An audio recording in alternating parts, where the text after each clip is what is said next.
want to take a moment to revise what we covered yesterday. Just going by the board, it ended up a little bit messy. I don't want us to lose the key points of what was being said. I also, again, repeat myself, I recommend everyone draw the lines for yourself, the way that you best understand them. The way I draw them may not be the best way for you to remember them. You'll have your own way of how to highlight points and construct that reform line. And it sticks so much better in your mind, and whenever you hear any presentation you can take it back to the reform line and see how it fits. These are our structures. So we took the reform line of the 144,000. We saw 1989 to 9/11. There's 4 periods of time. 1989 to 9/11 is the first. This is the ploughing. 9/11 to Sunday law.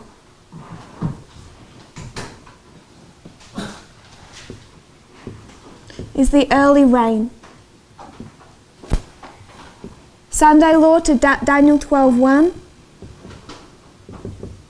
is the latter rain. Daniel 12:1 to second Advent is harvest. It's the 4 periods of time in the model of agriculture. Ploughing, early rain, latter rain, harvest. And then we saw that within this model, within these 4 periods of time, each period has a message. So 1989 to 9/11, there's an increase of knowledge on a particular message. And this, particularly this one, we can see encapsulates everything that comes back, that comes later. So from the very beginning, 1989 to 91, this increase of knowledge, and then 1996, it's formalized. In the Time of the End magazine, there's a connection to time. Over here, Sunday law to Daniel 12:1, there's an increase of knowledge, and then it's formalized at the loud cry. And we went to Millerite history, and what is Sunday law in Millerite history? What camp meeting? July 21, Boston. What's the loud cry? Exeter. And between them there's another camp meeting where the cry resounded. Concord. So even when we come, based on Millerite history, we can see there's a waymark on the line of the 144,000 between Sunday law and the loud cry.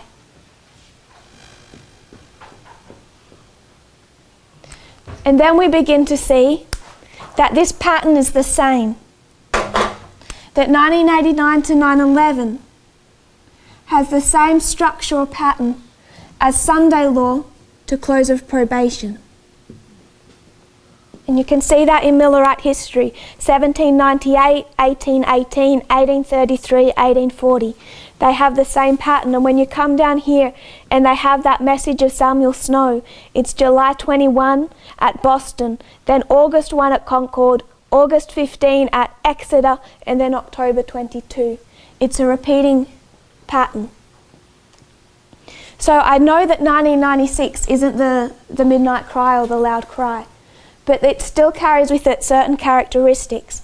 The loud cry is a formalization of a message. 1996 is a formalization of a message. So to understand it, I want to continue to label them Boston, Concord, and Exeter. And then we saw the waymarks that exist between close of probation and second Advent. There's the death decree. And then there's the message of time. The day and the hour is given for the second Advent. So even within this history, you have an increase of knowledge and a formalization. 2 waymarks. Is that the universal death decree? Yes, I believe so. So based on this repeating pattern, there must be also two waymarks between 9/11 and Sunday law. This can't be empty space. I would suggest they're raffia and panium. But then if we come down to the reform line of the priests,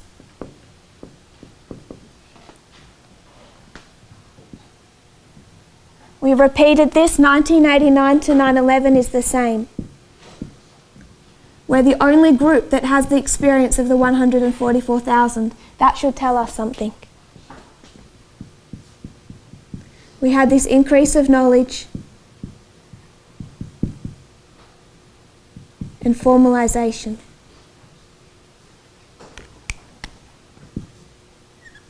And then we come down here and we would mark 2014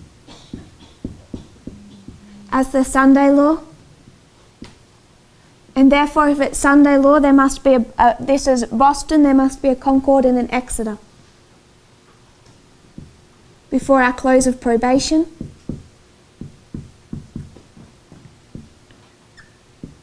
And our second Advent. Panium. So if we take this structure from this, then we must also take this down to the history between 2014 and 2019. And we saw within here there are two important waymarks, 2016 and 2018. 2018 is the Midnight Cry or Exeter. 2014 was Boston. So we have Boston, Concord, Exeter.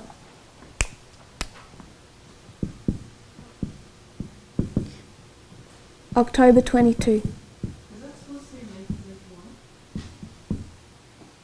Here? No. To the right? Oh, sorry. Yes. Got my 9s and my 1s. Thank you.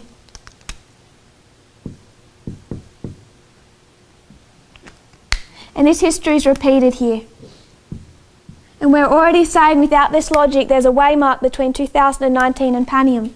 That is 2020. And one of the histories you can take to that waymark is the American Revolution, the Battle of Concord and Lexington. We saw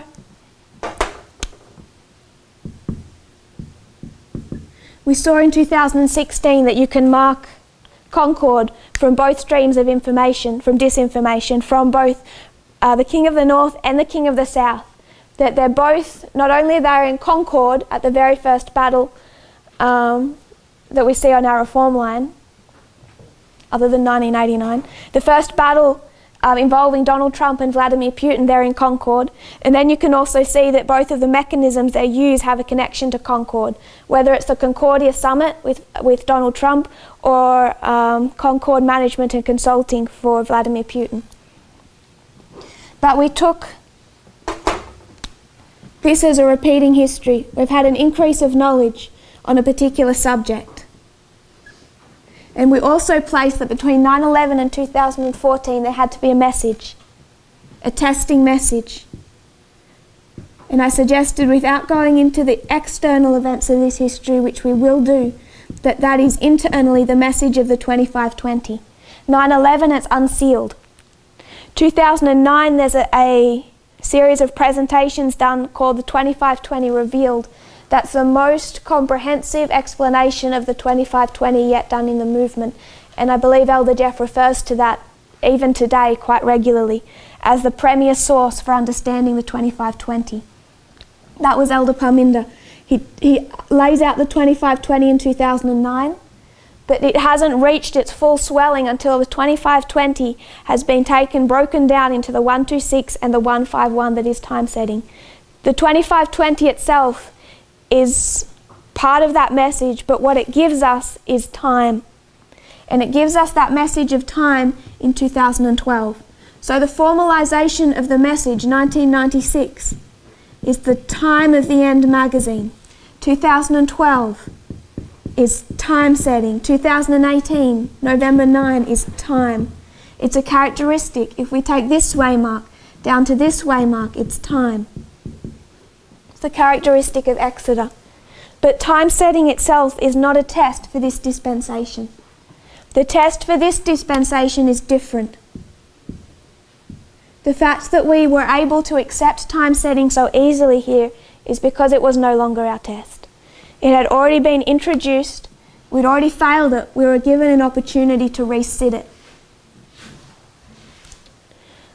I want to suggest that this test, leading up to a close of probation, I don't believe it's one that we can resit.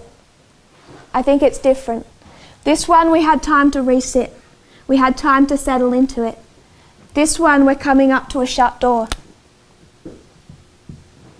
And by the very nature of the message, I don't think we will resit it if we fail it. But the message for this dispensation is not time setting. The test is not November 9.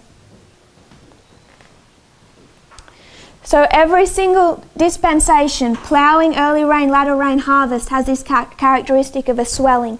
And when that message is given, we're tested upon it. 9/11 is where really we're tested from the minute that message arrives. The minute someone hands me a Time of the End magazine, I'm tested upon it. The minute I hear in 2012 that there's studies coming out of Great Britain relating to time setting, I'm tested upon it. 2018, October, immediately we begin to be tested upon it. But it has continued to grow. We hand in our papers November 9. We don't sit a separate test or distinct separate test from the message that has already been given. So what I wanted us to settle into, first of all, that everything ties back to here. The Time of the End magazine, what were the two rivers? The Ulai and the Hiddekel, and what are they? One takes you to the river of life, to the sea of glass, sorry. One river takes you to the sea of glass, and one river takes you to the lake of fire. You have two streams laid out here. Time of the End magazine doesn't just give you time. It isn't just time that's come through that magazine, whether or not it's been recognised to its fullest extent. It also gives us two streams of information. The Ulai and the Hiddekel, they're laid out on page 8 of the Time of the End magazine. And now when we get to this dispensation, we're supposed to identify what those two streams of information are, internally and particularly externally. I want to skip the line of the Levites and go to the line of the Nethinims. It begins from 2014. The Levites from 9/11, we move one dispensation across because one is harvested straight after the other. So 2014 is the Time of the End for Nethinim. Is that when they're meant to become aware of external events and be agitated? When was the Adventist Church supposed to be agitated and realise we're coming up against a new time period? 10 years before. 1979, there was a 10-year period to wake up. What did we place in these 10 years? This is the Afghan War. What else?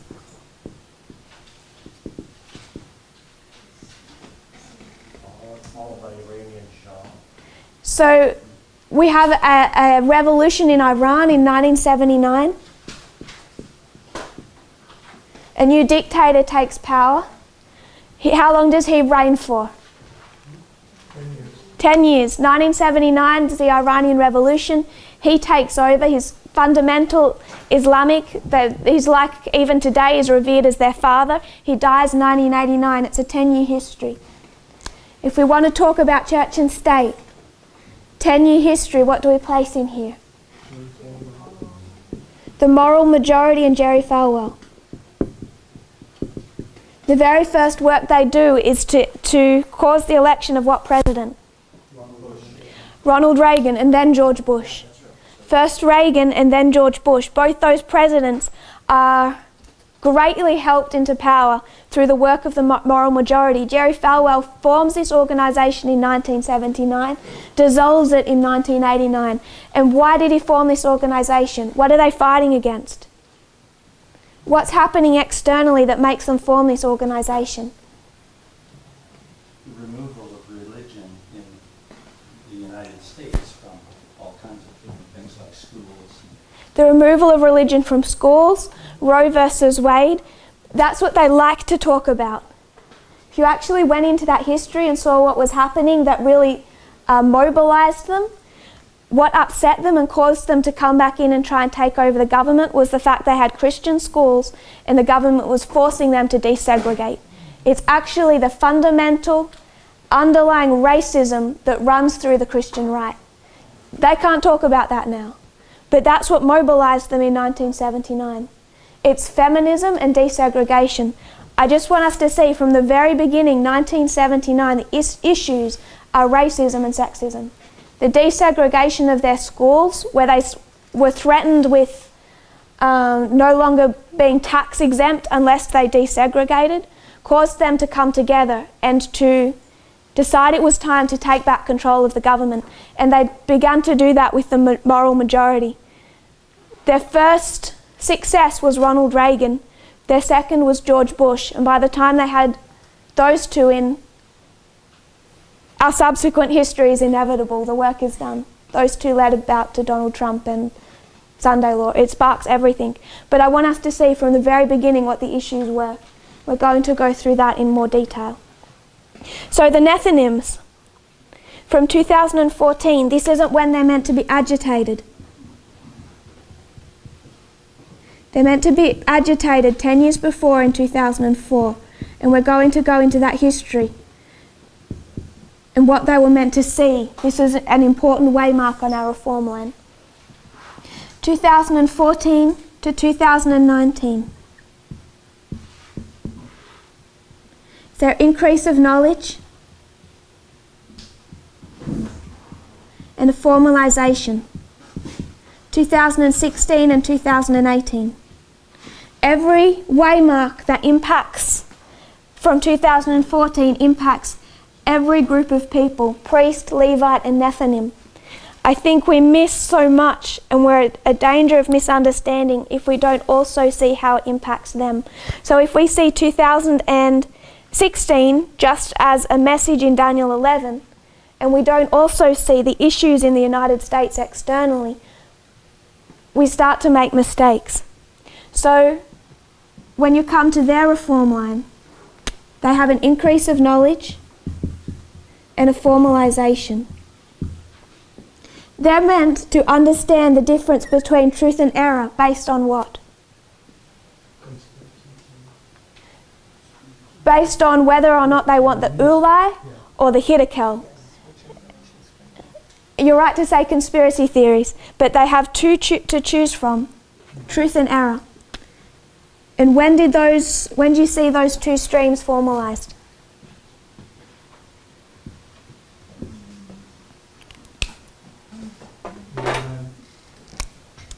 You can see it back here. I particularly want to highlight 1996. 1996 you have the Time of the End magazine, that's the internal. But we don't just face, if you're a conservative Adventist, you have a choice. You have the Time of the End magazine, our message. You also have conservative Adventism that, at least in Australia, in my growing up, was really particularly led in their thinking by Walter Wythe. Really nice man. Terrible message for this movement as far as the damage it does to people's worldview and how much they're willing to accept of what we say. 1996 externally I want to highlight. You have Fox News. Not everyone wants to pay for a subscription, but if you want to pay for any subscription, I want to recommend the Washington Post. By far, they're the best source I've been able to find. The New York Times is also good. All of these go online in 1996. The Washington Post, the New York Times, Yahoo is good as long as you go to the American version. I find whenever I go to a different country like Australia or the UK, it tends to get swamped in celebrity gossip and nonsense. But somehow the United States version keeps much more away from popular culture and more to do with serious events. That's just my experience. But the Washington Post, New York Times, Yahoo News, MSNBC. I also want to mention Cryptome. There was a young Australian man, Julian Assange. In this history, he was starting to train himself, a brilliant man, as far as intellect goes, extremely gifted. I would suggest also extremely mentally unbalanced, which I think is part of the reason for his gift. But he trained himself in hacking. I don't know the technical terms. But he started training how to hack, and he wanted to create a website that where he could leak secret information. He tried to connect with Cryptome. Cryptome was set up in 1996. It was the very first. He saw Cryptome, and out of that he established WikiLeaks. This is where you see those websites begin as well. It really all ties back to 1996. But you see here true and false streams of information. So when you come down to 2014, you have these two false streams. And if you're a Nethinim, how do you know what to believe and what not to believe? Check your Bible. Not if you're a Nethinim. If you're a Nethinim and you want to check your Bible, you're probably going to go to a Protestant church and they're going to send you to this one. If you go to an Adventist church, they're going to send you to this one. Because we're drunk on the wine of apostate Protestantism. That's our problem. So if you're a Nethinim, what are you required to see? You're required to see this. You're required to see that there's true and there's false streams of information. It's as hard for them as it is for us. If you're an Adventist and you have to choose between Walter Weiss and conspiracy theories and this message, they have a choice. If you're an Nethinim, you have the same choice, whether or not you want this side and this side. They're set up in 1996. One is, if we were to go to Fox News, it's heavily based on conspiracy theories. That's why you see Donald Trump stand up in his rallies, and what does he rattle off? Conspiracy theory after conspiracy theory. What's the first one? The very first one he starts sharing in, I think it's 2011, is the birth of conspiracy theory, the idea that Obama is Kenyan. Again, fundamentally, the very base, what he's insinuating is racism. It's a racist conspiracy theory. But it is a conspiracy theory, and that is what gets him popular support and attention. And it begins his rise as a viable candidate by the religious right. But it's just conspiracy theories through and through. What he says about climate change, all of these issues, and we're going to highlight a few of them. But we have the same problem. Fox News, conspiracy theories, but there's also a true stream of information.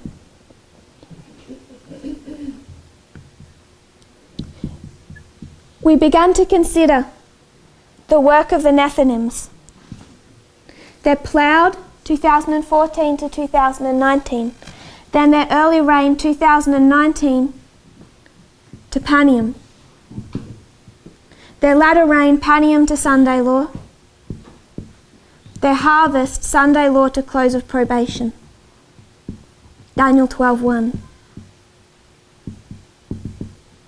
So Sunday law becomes their close of probation.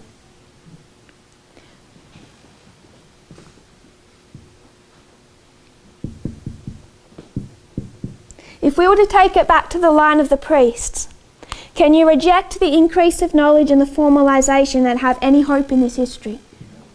No. So for the Nethinims, can they stand on the wrong side of these issues and have any hope down here? So they're already being divided. And they're divided by two presidents. Obama, he's black. Clinton, she's a woman. What are the issues? Racism and sexism. It comes back. There's two movements in this history. What are they? Black Lives Matter and Me Too.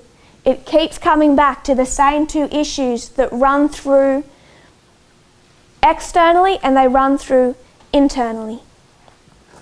So if you're a Nethinim, when do you start being impacted by this movement? When do they start hearing of this message and being impacted? Anathema? By us? After the Sunday law. We don't give them this message till after the Sunday law. When they come in person by person. The reason they're coming in person by person is because they cannot come in this history. Why can't they come in this history? Then they'd be Levites or they'd be priests. But there's another thing I want us to see that's not necessarily pleasant, but I think we need to consider. Why aren't we doing their ploughing? Why aren't we doing this for the Nethinims? Because ourselves need to wrap them. If we were going to them in 2016 and giving them a message, what are we saying? They're going to be held accountable. They're going to be Yeah, they're going to be held accountable for that truth. What truth? We're ready to receive them, but we're not. What are we saying to them in 2016? If we were doing that work, what would we have said to the Nethinims? You need to be a Levite? Could they have been a Levite or a priest? Probably not. Why? Yeah, they could. The church isn't pure. Individually. What would we have said in 2016? No, we wouldn't have. That's the problem, we wouldn't have. We would have said it could be Trump or Clinton. Why? Because we're on this side of the issue. We're over here. We have all the same problems that they have. We would have said it could have been Clinton. Because why? Because Jerry Falwell, who started this movement, put out a documentary called The Clinton Chronicles, completely based on conspiracy theories. And we're drinking from the wine of apostate Protestantism. And if we go to the Nethinims and we tell them, Fox News has a point, this side is accurate, that it could be Trump or Clinton, but it's quite likely Clinton because she's done all these terrible things, that we believe in conspiracy theories. I want to deal with those theories as we get later on, but if we were trying to reach the Nethinims in this history, we need to be fair about our judgment. Why? We say Adventism can't do public evangelism. Why? They have the wrong message. They have the wrong message, so why can't we? Because we have the wrong message. Adventism can't do public evangelism because when they do, they kill people. They destroy them. If we had have been giving a message in this history, we would have destroyed them. We would have killed the Nethinims because we have conspiracy theories. That is why we have to get rid of them in this history. It's not just for us. So we can say it doesn't matter so much whether or not I have a little bit of a conspiracy theory about 9/11 or I have a bit of a conspiracy about this issue or that issue because I get the concept. And if it's just about us, that's fine. We might be able to scrape through. But if we want to give the message, it has to be pure, or we do a great deal of damage to people. So that is why when we come into this history, we have to sort it out, and we have to sort it out before we go to the Levites or the Nethinims.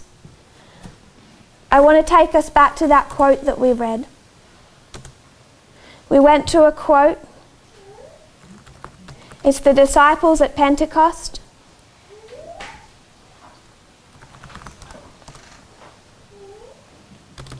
Eight Testimonies 267.2. When on the day of Pentecost the Holy Spirit was poured out upon the disciples, they understood the truths that Christ had spoken in parables. What's the foundation of the message? Parables. Is there any other methodology? No. Everything is founded on parable teaching. Whether you're a Pharisee or whether you're a disciple, you have to understand parables. The teachings that had been mysteries to them were made clear. The understanding that came to them with the outpouring of the Spirit made them ashamed of what? Their fanciful theories. Why do they have to see their fanciful theories at Pentecost? What are they about to do? They're about to go first to the church, first it's Jerusalem and then the Gentiles. You have both. First of all, they're at Jerusalem. They're going to go back to the Jewish nation. Then they're going to the Gentiles. So what has to happen before they go to two groups of people? Based on parable teaching, they have to get rid of their fanciful theories. Otherwise, what are they going to do to them? They're going to hurt them. They're going to do damage to that message. And we're going through that exact same experience. When the outpouring of the Holy Spirit comes, first of all, it's parable teaching. And second of all, it opens up to us our wrong understanding, our fanciful theories. That is why in this history, it's not us that's hidden, somehow protected from the world. We're not in a hiding time so they don't kill us. Persecution doesn't look like that yet. We're hiding from them because we would hurt them with this message. If we came to them in 2014 to 19 with a false stream of information. So when we consider, this is why I know I've had a few people tell me they agree with the concept, but they say I'm too strong when I say it. There's a reason that I'm fairly pointed, and that is because of the following. It's a little bit like the issue of time setting. And what's the issue in 1996 and 2012? Why do people reject these? Because of the quotes. So you have a quote and you have two groups of people, one read it one way and another read it another way. And I think that's what Brother Tyler began to say about the Constitution. You have something that people read in different ways. So in 1996, there's all these quotes about how there is no new organisation, and people can read that in different ways. One side just takes it straight as it says, no new organisation. Another group considers two things. First of all, its context, what she originally meant, and second of all, progression, what's changed since she said it.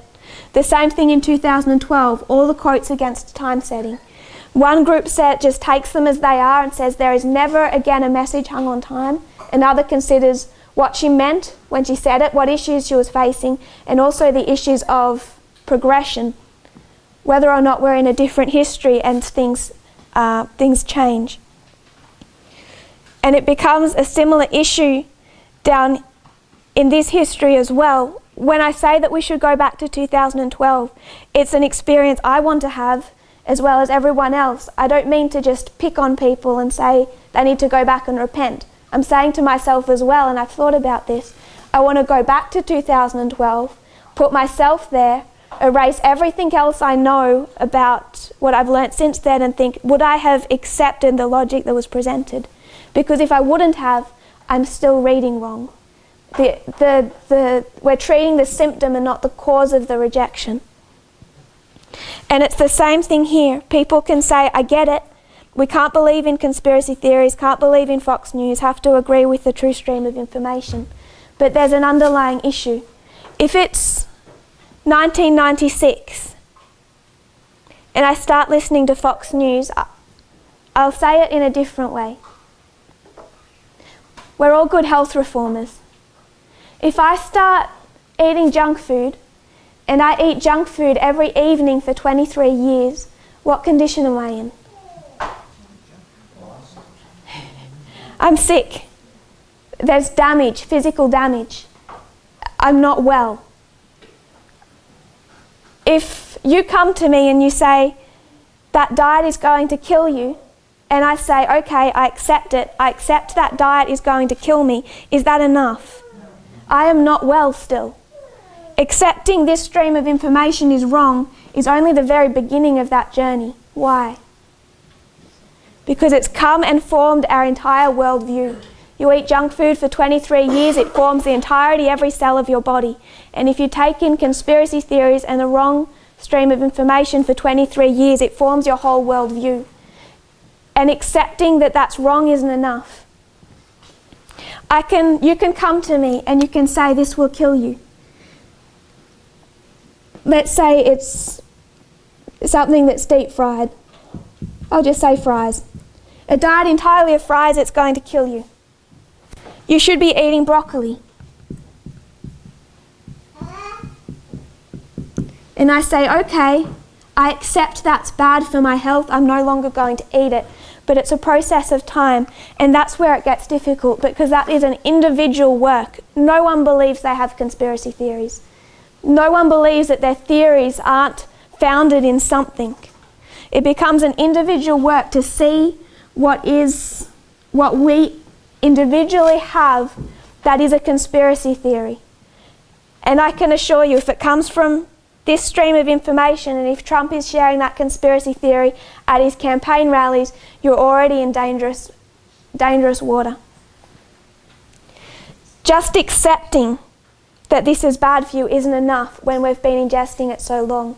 We need to question our entire world view and rethink it. And then what people say is, now I just don't know what to believe. And I don't agree with that. If you go to someone and you say this will kill you, they know what they should eat, they just don't like the diet. And that's our problem. We don't like the diet. And I know it's a work in progress, but it's not a work that's completed when we just accept that this is bad. Then there needs to be an internal work. This is to consider how we read. It's the same issue here. We need to go deeper than just recognizing that this is bad, because many of us have been ingesting this for a long period of time. I remember growing up, we'd go to, every time Walter Weiss came to Australia, we'd go to Melbourne and listen to him speak. I loved Vladimir Putin. What he says makes so much sense about the West and the issues. But once we see it on a reform line that these are conspiracy theories, we need to shed them as fast as we can. That's where conviction comes in. The Spirit Yes. of God doesn't leave us in ignorance. No, but we can fight it. And the disciples, for most of their time, they fought it. Christ told them exactly what was going to happen, exactly what the end looked like, as far as what his end looked like, what their work was going to be about. And Ellen White says they kept dismissing the Holy Spirit. When they got to the cross, they failed the test. They'd been told, but they kept dismissing it because it conflicted with their worldview. So this is the issue. We have a period of training to go through, and our training from the very time of the end, from 1989, we're not just learning, we're unlearning. And the more we get into deeper our roots are into conservative Adventist thinking, the harder it is, because conservative Adventist thinking is on this side of the issue. And I want to demonstrate that a bit more later, what that looks like and where it's come from.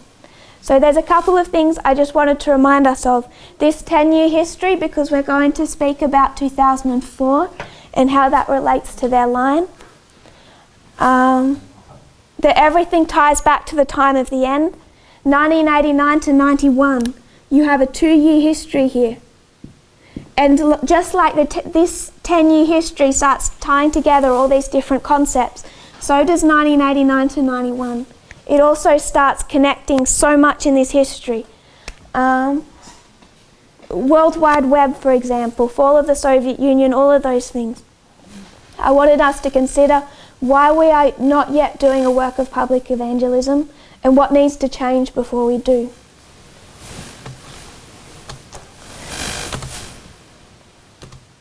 So,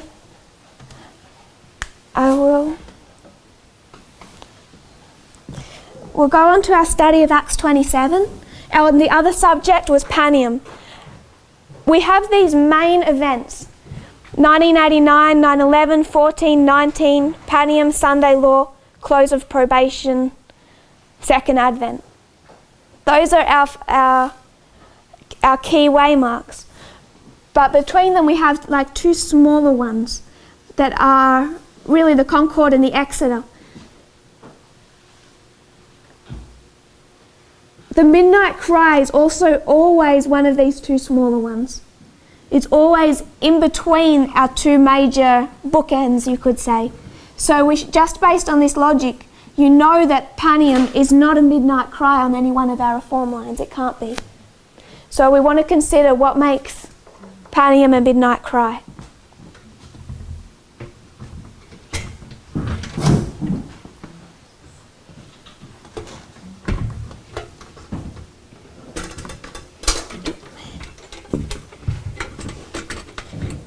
I don't want to spend too much time on Acts 27 because we have a few other subjects that I would like to move on to. So we might go fairly fast through this first line. We went to Acts 27, we understood that it has to be studied as a parable. So we began from the beginning of the chapter, which is the beginning of Paul's journey.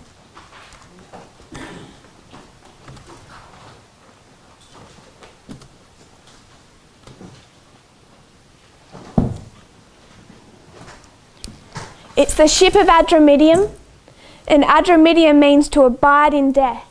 So if you abide in death, what are you doing? What condition are you already in? You're already dead. Something comes that could bring you to life, and what do you choose? You choose to stay in a dead condition. So what does that tell us about the two men marked here? Felix and Agrippa. They're given to us at the very beginning of our reform line at Caesarea. Felix, a state power, represents the United States. Agrippa, a church power, represents Adventism. So we see that both are given a message. They're both in a dead condition. They're given the first angel's message, which has the opportunity to wake them up, and they choose to reject it and abide in death.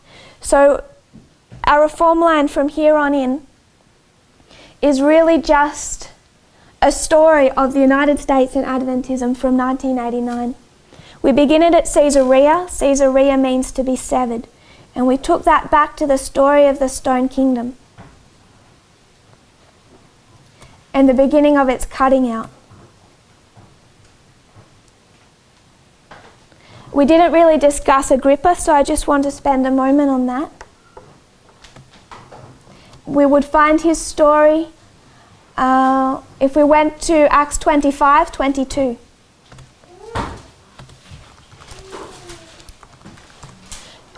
These men both have a problem. What's their problem?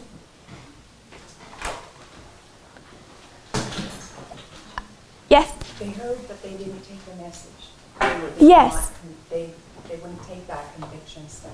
No, they wouldn't humble themselves. What's also interesting in this history is that both are in relationships they shouldn't be in. So Felix married took a wife who had been already married to another man, and he convinced her through a false prophet to come into union. So he's there with Drusilla. That's I can't remember the words, something relationship. It's a wrong relationship between church and state. But you also have Agrippa here. Agrippa here is with Bernice, and who is Bernice? His sister. And that was a scandal. Even the Romans were horrified. They said not even a Roman with all our immorality would do that. But you see, Agrippa here was actually in a relationship with his sister. So both of them have a problem. So we talked about Felix represents the United States. You see Felix change to Festus, the same way we see Reagan change to Bush. And then we have Agrippa in Acts 25, and we'll read verse 22. Acts 25:22. Then Agrippa said unto Festus, I would also hear the man myself. Tomorrow, said he, thou shalt hear him. And then if we skipped over to chapter 26, 1-3. Then Agrippa said unto Paul, thou art permitted to speak for thyself. Then Paul stretched forth the hand and answered for himself. I think myself happy, King Agrippa, because I shall answer for myself this day before thee, touching all the things whereof I am accused of the Jews, especially because I know thee to be expert in all customs and questions which are among the Jews. So what is Paul able to say to Agrippa that he can't say to Felix? Thou knewest. He's able to say to Agrippa, you're an expert, you already know all about Jesus. You already know about not only what's been happening in his time, but also the books of Moses, all the customs and questions. He can't say that to Felix. If we were to go down to verse 22, 26:22. Having therefore obtained help of God, I continue unto this day, witnessing both to small and great, saying none other things than those which the prophets and Moses did say should come, that Christ should suffer, and that he should be the first that should rise from the dead, and should show light unto the people and to the Gentiles.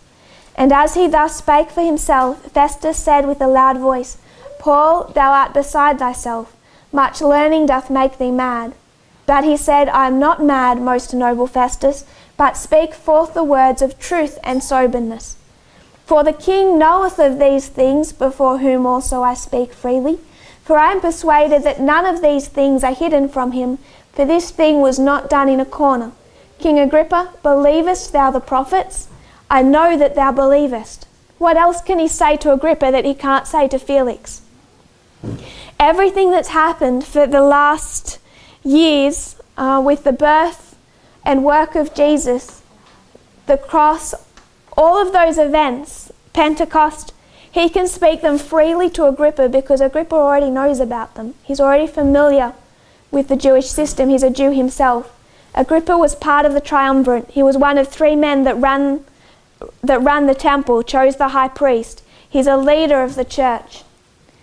And he's able to say to Agrippa, not only do you know all of our current history and all the prophecies that point to it, you believe those prophecies. But Agrippa said to Paul, almost thou persuadest me to be a Christian. And Ellen White says that even though he saw the logic, what got in his way was pride. He knew it, he believed it, but he couldn't humble himself. Agrippa, if we went to Life of Paul, LP 255.2.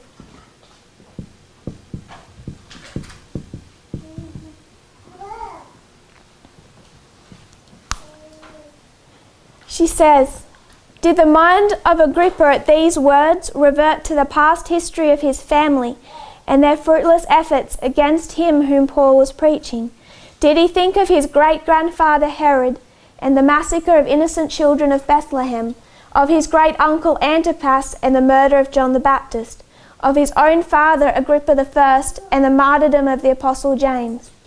Did he see in the disasters which speedily befell these kings an evidence of the displeasure of God in consequence of their crimes against his servants?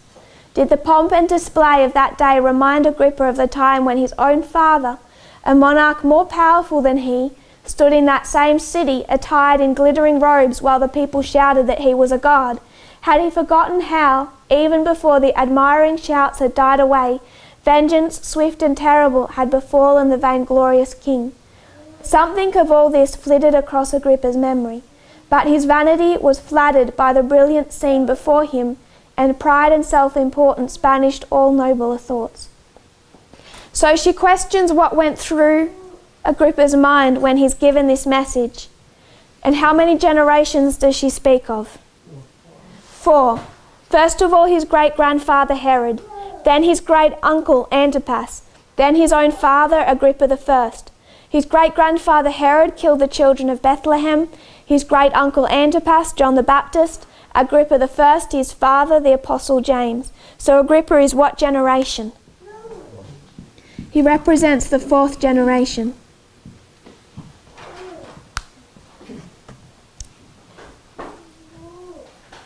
So we have the rejection of the first angel's message. And then if you go back to Acts 27, we'll read verse 1 to 5 and just lay out the course of this ship.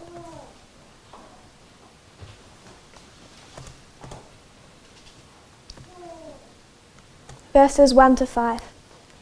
And when it was determined that we should sail into Italy, they delivered Paul and certain other prisoners unto one named Julius, a centurion of Augustus' band. And entering into a ship of Adramyttium we launched, meaning to sail by the coasts of Asia, one Aristarchus, a Macedonian of Thessalonica, being with us. And the next day we touched at Sidon, and Julius courteously entreated Paul and gave him liberty to go unto his friends to refresh himself. And when we had launched from thence, we sailed under Cyprus, because the winds were contrary. And when we had sailed over the sea of Cilicia and Pamphylia, we came to Myra, a city of Lycia. And there they changed from the ship of Adramyttium to the ship of Alexandria. So the ship of Adramyttium is only verses 1 to 5 of the chapter. Everything else is the second ship. So Adramyttium takes you from Caesarea to Sidon to Cyprus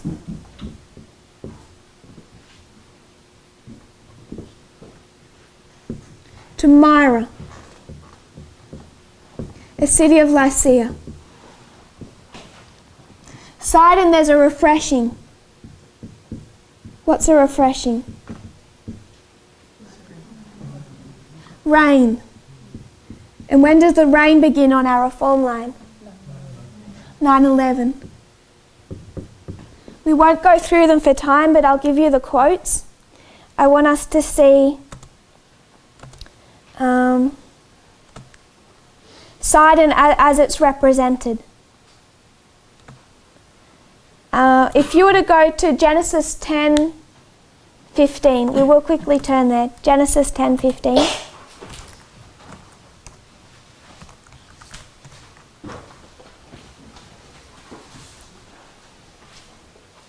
This is the introduction of Sidon. Sidon is named after the man Sidon. And I just want us to note, in case we get confused when we search for it, it's spelt two different ways in the Bible. We'll demonstrate that in a moment. So if you're searching for him, you would, to find every reference, you need two different spellings. So Genesis 10:15, who is Sidon's father? Canaan. Who is Canaan's father? Verse 6. Ham. Who is Ham's father? So what generation is Sidon?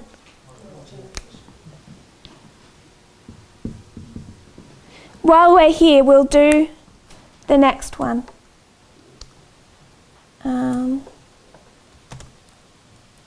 The word Cyprus comes from the original word Kittim. Go to Genesis 10:4. And the sons of Javan, Elisha and Tarshish, Kittim and Dodanim. This is where you see Tarshish even come in. The men the genealogies that founded these cities. So Cyprus, if you were to trace back the word, comes from Kittim. Kittim is the son of Javan. Who is Javan the son of? Verse 2.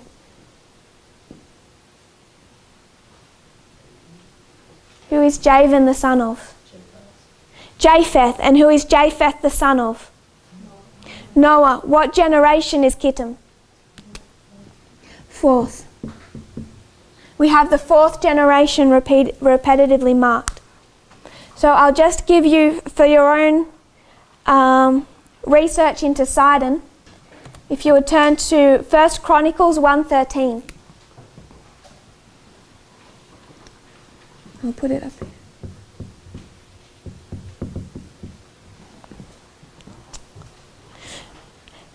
This is just a repeat of Genesis 10:15. Both say the exact same thing, same wording. And Canaan begat Zidon his firstborn and Heth. What's the difference? One's with an S and one is with a Z. It's the same person, the same city. So if for your research, if you want to look into Sidon, you need to look for both spellings. Can everyone see that? Because some of the more interesting references to this city are with a Z. It's 1 Chronicles 1:13 for Zidon, Genesis 10:15 for Sidon.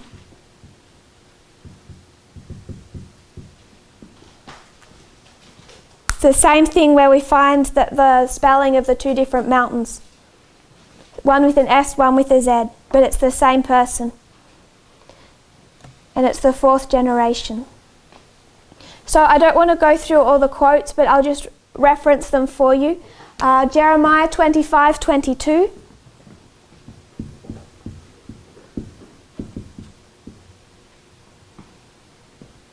It says, "And the kings of Tyre, the kings of Zidon, and the kings of the isles which are beyond the sea." How many groups? 3. Joel 3 verse 4.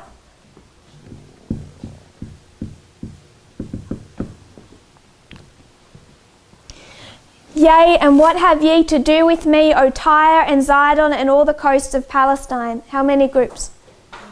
3. There's always 2, Tyre and Zidon, and then who's the third?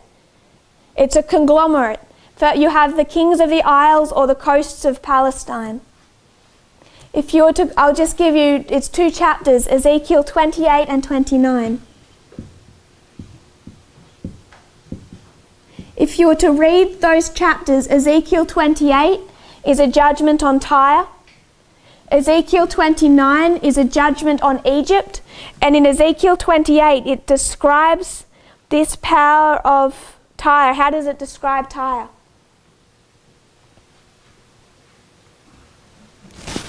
It says you're in the Garden of Eden. Was the city of Tyre in the Garden of Eden? So is this literal or spiritual? It has another meaning. In chapter 29, it talks about Egypt. It says it's the great dragon. Is it literal or spiritual? It has a literal application, but it also has a spiritual one. And wedged between the judgment of Tyre and the judgment of Egypt, in those last verses of chapter 28, it's the judgment on the city of Sidon. So there you have 3. You have Tyre, Sidon, and Egypt. 3 powers connected, all being judged. If Tyre has a spiritual application, if Egypt has a spiritual application, then Sidon must have a spiritual application. I'm suggesting this is the dragon, the beast, and the false prophet. Who's Tyre? The papacy. And who's Egypt? The dragon. Who's Sidon? The false prophet. The United States. So we can see the United States marked here, and we can also see judgment. And we want to discuss 9/11 and what that judgment was, really from this whole history, why the United States is being judged. So we will come back to that. But those are just some references for us to look into Sidon. I think we have much more to learn about Sidon based on those references that hasn't yet been investigated fully. So Paul is refreshed. He goes through refreshing. He comes to Cyprus. And Cyprus means fair. What does it mean to be fair? There's a quote. Song of Solomon is not my favourite book of the Bible. It's not one I understand in its language. But there is one of my favourite quotes in the book of Solomon. I think it's chapter 4, verse 7. Song of Solomon 4:7. And if we are to follow the way to read a verse, which in its poetic sense is, what do you do when you see 2 parts of a verse? Like in Psalms. What's it doing? What would we call that?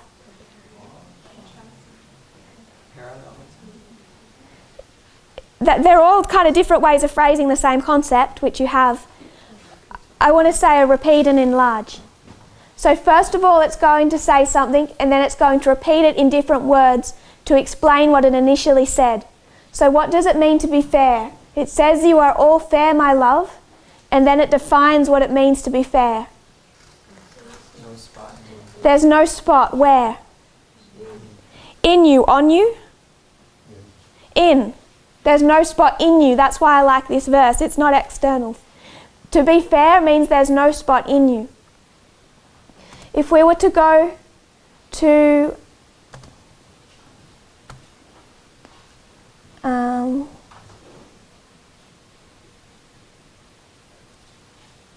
Early Writings 238.1, she talks of an experience that the Millerites went through.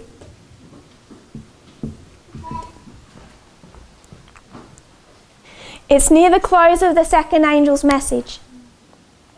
She says, I saw a great light from heaven shining upon the people of God. The rays of this light seemed bright as the sun, and I heard the voices of angels crying, Behold, the bridegroom cometh, go ye out to meet him. This was the midnight cry which was to give power to the second angel's message. Angels were sent from heaven to arouse the discouraged saints and prepare them for the great work before them. The most talented men were not the first to receive this message. Angels were sent to the humble, devoted ones and constrained them to raise the cry, Behold, the bridegroom cometh, go ye out to meet him. Those entrusted with the cry made haste, and in the power of the Holy Spirit sounded the message. I will skip down to the next paragraph, paragraph 3. So it's really this whole section, 1 to 3. In every part of the land light was given upon the second angel's message, and the cry melted the hearts of thousands. It went from city to city and from village to village until the waiting people of God were fully aroused. In many churches the message was not permitted to be given, and a large company who had the living testimony left these fallen churches. A mighty work was accomplished by the midnight cry.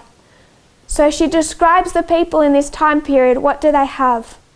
The living testimony. The living testimony. And what does it mean to have the living testimony? How would we define that? Without spot. Inside. This is the characteristic of the living testimony, to be fair. And this is what she connects with the midnight cry. It's what is a characteristic that she places it that way, Mark. There's also two other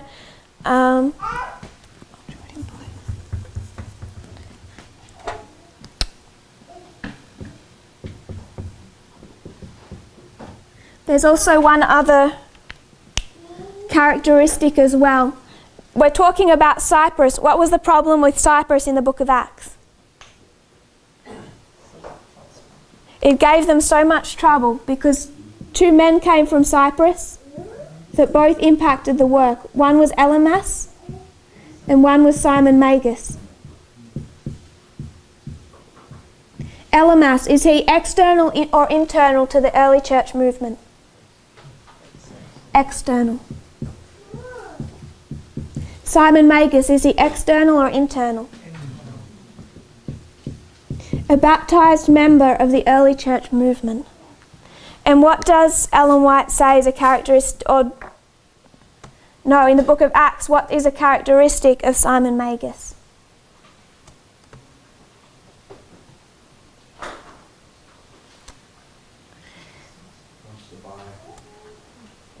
What's his problem? It's called in the verses, we'll look it up. They actually define the root of his problem. Acts 8:23.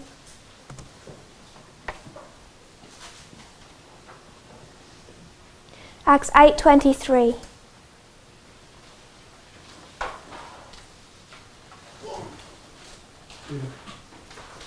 Sorry? Bitter. It gives it a particular phrase. It's the gall of bitterness.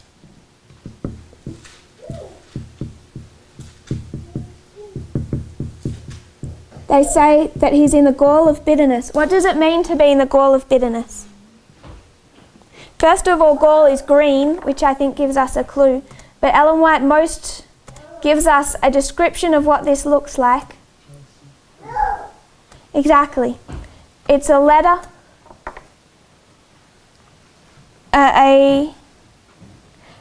she's written about Dr. Kellogg. SPTB, it's a strange reference. SPTB 07 61.4. Special Testimony Series B. Special Testimony Series B. Is that a volume 7? SPTB 07 61.4. It's a hard one to look up, but I can give you some key words if that's hard. She says that she's not been able to sleep during the past night. Letters have come to me with statements made by men who claimed to have asked Dr. Kellogg if he believes the testimonies that Sister White bears. He declares that he does, but he does not. He sent a sensible letter to me while I was at Melrose, Massachusetts, saying, "I have surrendered." But he has not spoken or acted as a man who has surrendered. He has felt bitterness of soul against the Lord's appointed agencies who have occupied the position of President of the General Conference. He has hated them. Has he surrendered that gall of bitterness? What is a gall of bitterness? It's jealousy. It's hatred of leadership. The Lord will not accept anything that he affirms which is false. The whole of the matter is not revealed. I have been waiting to see the least evidence of surrender. The word of the Lord to me is, he is only gathering his forces for another display to magnify himself. The ministers of God are being drawn in and deceived by his science. He is doing all in his power to create a division between the medical work and the ministry of the word. He has his messenger going forth to test the pulse of God's people and please him by disparaging the strength of the ministerial force. This large work and its sure results are plainly presented to me. I am so sorry that sensible men do not discern the trail of the serpent. The Lord would now have a straightforward, decided testimony born regarding every point of present truth. We are a denominated people, and we are not to yield up our faith to the science of human sophistry. So she's writing this about Dr. Kellogg, and she says he claims to believe her writings and the message, but does he? No. And his core problem is bitterness of soul, gall of bitterness, it's pride. So if we were to come to our reform line, I want us to see that we have 1989, increase of knowledge. We'll just mark 1996. And then we have 9/11. And then we have an increase of knowledge. We come to 2012. It's formalization. 2014. And then we have an increase of knowledge. We come to 2018, formalization. And then we have 2019. When we talk about the midnight cry, I want us to see that this is the midnight cry waymark. But this is the formalization of a message, and it carries with it certain characteristics. At 1996, what's a problem for the church? For the leadership of the Adventist church? Resentment. Why? Where's the message coming from? Not them. They've been bypassed. They have to surrender their pride and submit to a new leadership in 1996. 2012, what starts to happen inside the movement? The same thing. Now it's internal. Now you have Path of the Just. They're being drawn into recognizing the leadership of Elder Jeff. And what's their problem? They've got bitterness of soul against Elder Jeff. We come to this waymark, and what's happening within our leadership? It's the same thing. It has to be, because it's on a reform line. But the danger now is we have a new leadership. We understand that we have Moses to Joshua, Elijah to Elisha. There's always a switch, and it particularly happens in this history. And now, who do they have bitterness against? Elder Parminder. But it's a characteristic of this waymark, and you see it with Simon Magus. We call Dr. Kellogg, what do we call that? The Alpha apostasy. We're in the history of the Omega, but it's not done yet. It's a characteristic of this waymark, and it goes all the way through. He was the Alpha, now we're in the Omega. But they have the same core problem. And I also want to note, what other problem did Kellogg have? Did he ever sleep with his wife? No. He practiced marital celibacy. Why? He had a problem with women. You want to go into these apostasies. If you were to go in to see Path of the Just, if you were to look at Mark Bruce, William Pitt, If you were to start naming, I don't like to name them, if you were to start naming some of these people that have left the movement because of their hatred of leadership, they also have a problem with women, and so did Kellogg. Alpha and Omega repeat.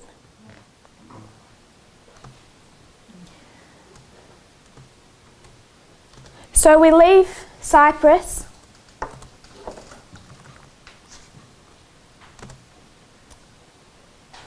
We will stop now for time. What we next want to discuss is this history here.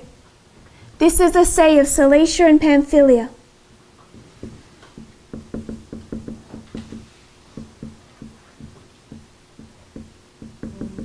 What does it Cilicia mean? It means to overturn. And Pamphylia? Nation of every tribe. A nation made up of every tribe. So what is happening to what is our theme? What is this ship?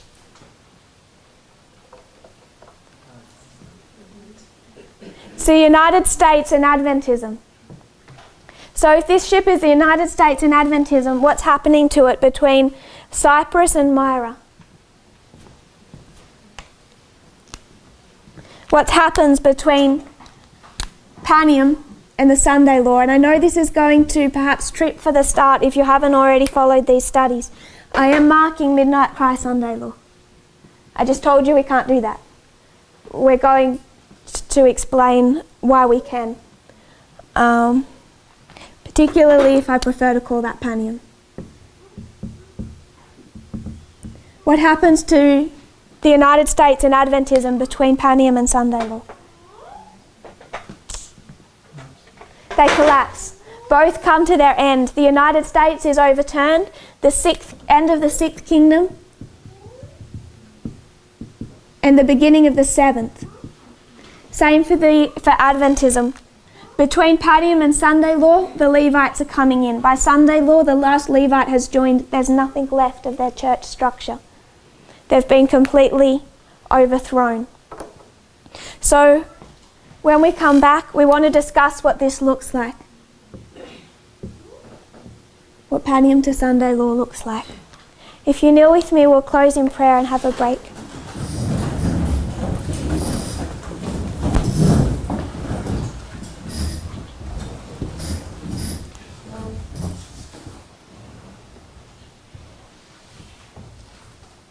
Dear Father in heaven, thank you for our blessings. Thank you that you show us where we are in history and that we can have faith in your leading and your guiding of this movement. I pray, Lord, that we will be prepared to do a work. We all have loved ones in the church and the world, and Lord, we want to help them find truth and be part of your kingdom. I pray that we'll be ready to do that when the time is right. And thank you that you have been so patient in leading and guiding your flock. I pray that you'll bring us together again and you'll bless not just the meetings, Lord, but our interaction between them as we fellowship and speak together. I pray this in Jesus' name. Amen.